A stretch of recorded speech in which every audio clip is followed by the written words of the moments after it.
বাংলাদেশে গণ অভ্যুত্থান শুরু, সরকার পদত্যাগ করতে বাধ্য হচ্ছে। দেখুন বিস্তারিত। ছাত্ররা স্লোগান দিচ্ছে এই মুহূর্তে দরকার সেনাবাহিনী সরকার। তাদের অনেকে সমর্থন দিচ্ছে এবং বলছে সরকারকে পতন করতে এবং দেশের মানুষকে রক্ষা করতে হলে সেনা অভ্যুত্থানের প্রয়োজন। সেনাবাহিনী একমাত্র পারে খুনি হাসিনাকে পতন করতে। পিনাকি ভট্টাচার্য বলেন, খুনি হাসিনার পতন খুব সন্নিকটেই।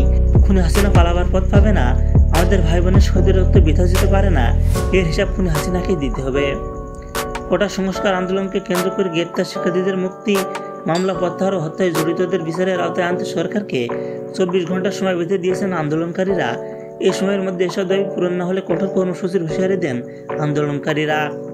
আমরা 24 ঘন্টার সময় দিচ্ছি, এর মধ্যে যদি সরকারি দাবি পূরণ না করে বুধবার থেকে বাংলা ব্লকেড ও শাটডাউন হচ্ছে। কঠোর কর্মসূচি নিয়ে ছাত্র সমাজ রাজপথে নামবে।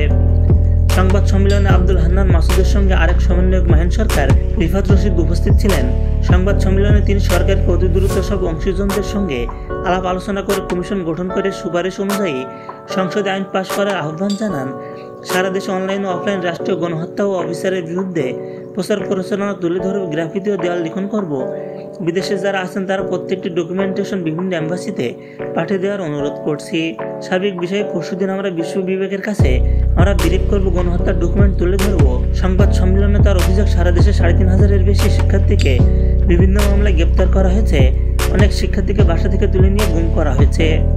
আগামী 24 ঘন্টার মধ্যে গুম হওয়া শিক্ষার্থীদের ফেরত, গ্রেপ্তার শিক্ষার্থীদের মুক্তি দিতে এবং যত মিথ্যা মামলা দেওয়া হয়েছে তা প্রত্যাহার করতে হবে। মন্ত্রী থেকে শুরু করে পুলিশ কনস্টেবল পর্যন্ত যারা এই গণহত্যার সঙ্গে জড়িত প্রত্যেককে অব্যাহতি দিয়ে আইনের আওতায় আনতে হবে। দর্শক, এমন সকল নিউজ পেতে চ্যানেলটি সাবস্ক্রাইব করে বেল আইকনটি বাজিয়ে রাখুন। আল্লাহ হাফেজ।